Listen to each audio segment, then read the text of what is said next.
सज्जनों, प्रेम से बोलो सतगुरुदेव की जय। प्यारे साथियों, सतगुरु कबीर साहब बुढ़ापा आने से पहले आप सभी को समझाते हुए कहते हैं कि जल्दी से परमात्मा की भक्ति कर ले, अभी भी समय है। साहब कहरा के माध्यम से समझाते हैं, गुरु भव ढील गोनी भई लचपच, कहाँ न माने हो मोरा हो।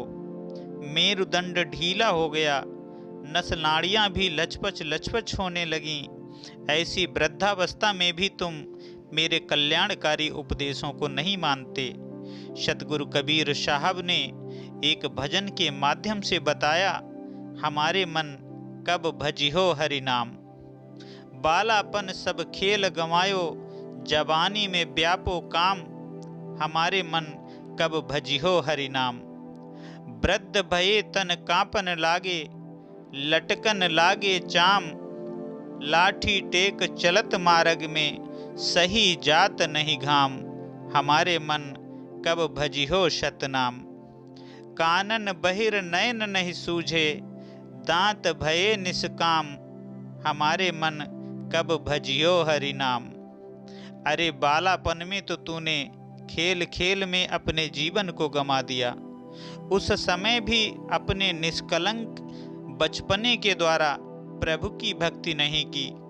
जवानी में काम ने तुम्हें पागल बना दिया, कामनाओं ने तुम्हारी बुद्धि अपहत कर ली और कामनाओं के पीछे दीवाने होकर तूने हरि भक्ति नहीं की। अब वृद्ध हो गए, शरीर कमजोर और बेकार होने लगा। ऐ मेरे मन, तुम कब हरि भजन करोगे? कभी आपने अपने मन को समझाया नहीं। इस पागल मन के साथ संसार में घसीटाते हुए कहा नहीं कि ऐ मन, अब भी होश कर, अब भी होश में आ जा। पल पल तेरी आयु चली जा रही है, आज भी तुम देहाध्यास और संसारा शक्ति में चिपके हुए हो, विकारों में चिपके हुए हो, गलतियों को पकड़े हुए हो। कभी तुमने सोचा कि इस दुनिया में तुम आए क्यों? तुम यहाँ पाप कमाने नहीं आए, अपने संस्कारों को और अधिक गिराने नहीं आए, अपने बिगड़े हुए संस्कारों को बनाने के लिए आए हो और अपने जीवन को पूजा के फूल की तरह प्रभु चरणों में समर्पित करने आए हो। अब वृद्धावस्था आ गई, मृत्यु कभी भी दबोच सकती है। अतः अभी और इसी क्षण आत्म साधना में संलग्न हो जाओ। आगे सतगुरु कबीर साहब कहरा के माध्यम से कहते हैं, ताजी तुर्की कबहु न साध्यौ, चढ़ेउ काठ के घोरा हो। हष्ट पुष्ट तेज तर्रार तुर्किस्तान की घोड़ी तुल्य, साधन ध्यान को तूने नहीं साधा। जिस पर सवार होकर तू अपने संस्कारों को लांघते हुए, वासनाओं का अतिक्रमण करते हुए, शरीर इंद्रियों के मोह को पार करते हुए परम प्रभु तक पहुंच जाते। काठ के घोड़े तुल्य देहाध्यास पाप पशुता पर सवार हुए, जो तुम्हें कदापि परम पद परम प्रभु तक नहीं पहुंचा सकते।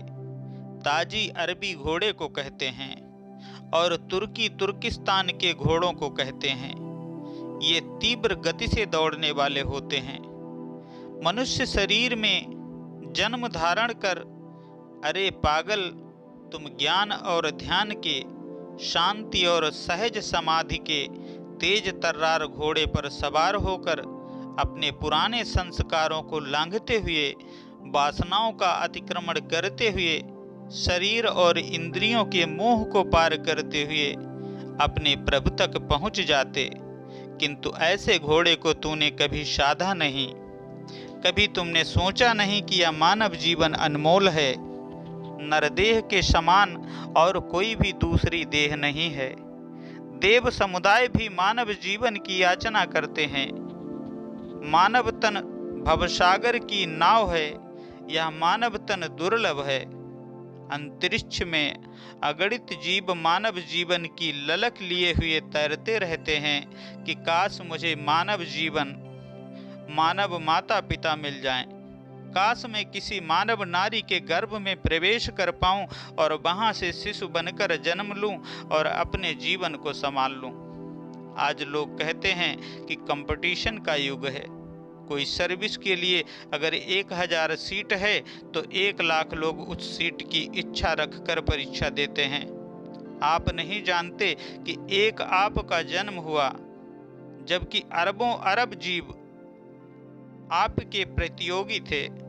जब आपकी जीवात्मा आपके पिता के शुक्राणु में प्रवेश की थी, उस एक बूंद शुक्राणु में अरबों अरब जीव आपके प्रतियोगी थे कि मैं मां के गर्भ में स्थान प्राप्त करूं, मैं जन्म लूं। उस अरबों अरब जीवाणुओं में से एक जीवाणु मां के डिंबाणु से मिला और अरबों अरब जीव पुनः स्वखलित हो गए। पुनः अपनी जगह ढूंढने के लिए वे पुनः भटकने लगे कि अब मैं कहाँ जाऊं, मुझे कोई स्थान नहीं मिल पाया, मैं मनुष्य के जीवन को कैसे प्राप्त कर सकूं। अरबों प्रतियोगियों को पछाड़कर आपने मानव जीवन को प्राप्त किया। किस लिए मानव जीवन को प्राप्त किया? न मालूम कितनी बार आप प्रतिस्पर्धा में आए होंगे, प्रतियोगी बने होंगे और बार बार कोई आपसे बाजी मार कर ले गया होगा। पुनः आप धरती पर गिर गए होंगे, पुनः भटकने लगे होंगे, पुनः किसी शुक्राणु में समाये होंगे और पुनः झगड़े होने लगे होंगे कि अब की मैं मां के गर्भ में स्थान बनाऊंगा, और फिर आप धराशायी हुए होंगे। अरबों अरब बार भटकते हुए एक बार आपको मौका मिला। इतनी मुश्किल से इतने पापड़ बेलकर आपने मानव जीवन प्राप्त किया। किस लिए? पशुओं की तरह जीने के लिए, दोष दुर्गुणों को पालने के लिए, काठ के घोड़े में सवार होने के लिए। वही काठ का घोड़ा जिसमें पशु पक्षी सभी सवार हैं, वही क्रोध, वही लोभ, वही मोह, वही अहंकार, वही दोष दुर्गुण, देहाध्यास। अगर उसी काठ के घोड़े में हम सब भी सवार हों तो हम लोगों को धिक्कार है, हम लोगों को बारंबार धिक्कार है। काठ के घोड़े का मोह छोड़ो। बहुत बार बहुत जन्मों से काठ के घोड़े पर सवार हुए हो। इस काठ के घोड़े पर सवार होकर कहीं भी नहीं पहुंच सकते। सतगुरु कबीर साहब बार बार समझाते हुए कई युगों में आकर समझाया। दुख है कि मानव जीवन में आकर भी तेज तर्रार घोड़ा जो प्रभु तक पहुंचाने में समर्थ है, उन सद्गुणों को यम और नियम, इंद्रिय निग्रह, श्रम और दम, धैर्य और धर्म, ध्यान और साधन की तूने सवारी नहीं की। आगे साहब कहारा के माध्यम से समझाते हैं, ताल झांझ भल बाजत आबे, कहारा सब कोई नाचे हो। मन इंद्रियादि अनादिकाल से ताल झांझ बजाती अपने भोगों में आनंद मनाती आई है।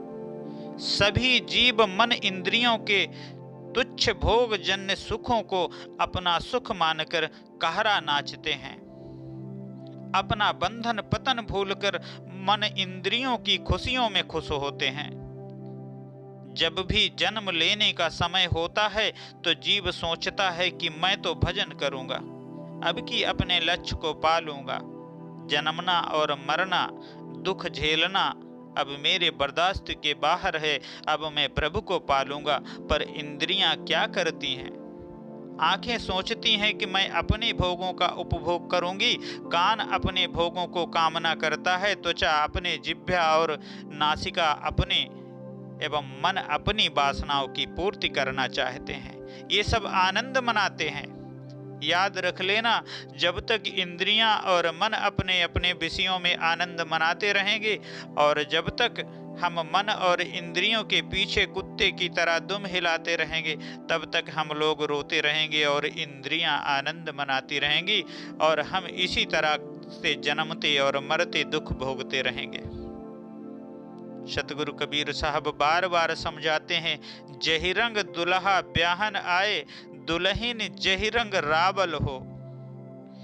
जिस रंग में रंग कर मन रूपी दूल्हा ब्याहने, व्यवहार करने, संसार में प्रवृत्त होने आता है, उसी रंग में जीवात्मा रूपी दुल्हन रच जाती है।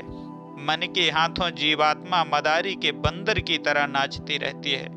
सतगुरु कबीर साहब बीजक ग्रंथ में भी कहते हैं, बाजीगर का बांदरा ऐसा जीव मन के साथ, नाना नाच नचाए के राखे अपने हाथ। बाजीगर के बंदर की तरह जीव मन के बसीभूत होकर उसके साथ हो गया है। फलतः जैसे बाजीगर बंदर को नाना प्रकार से नचाता है और पुनः अपने हाथ से पकड़कर रखता है, वैसे ही मन जीव को नाना नाच नचाता है और अपने हाथ में पकड़कर रखा है। मन और इंद्रियों के प्रति अंधी श्रद्धा पतन पराभव का कारण है। श्वास रहते अपनी भटकी हुई श्रद्धा को सुधार लो। संसार में बहुत से मुक्ति आंदोलन किए हैं, अब मन से मुक्त होने के लिए आंदोलन छेड़ो। याद रखो, मन की मृत्यु ही तुम्हारा जीवन और मन का जीवन ही तुम्हारी दुर्दशा, दुख, अशांति, आवागमन का पर्याय। अतः मन से सावधान। मन और इंद्रियों की गुलामी को छोड़कर उसे अपना गुलाम बनाओ और आत्म शांति, आत्मानंद की ओर अग्रसर हो। सतगुरु कबीर साहब कहते हैं, नौका अछत खेबे नहीं जानो, कैसे क लगी हो तीरा हो। मानव शरीर रूपी नौका के होते हुए भी तुम उसे ज्ञान ध्यान के डांग से खेने नहीं जानते, फिर भवसागर के किनारे किस प्रकार से होगे।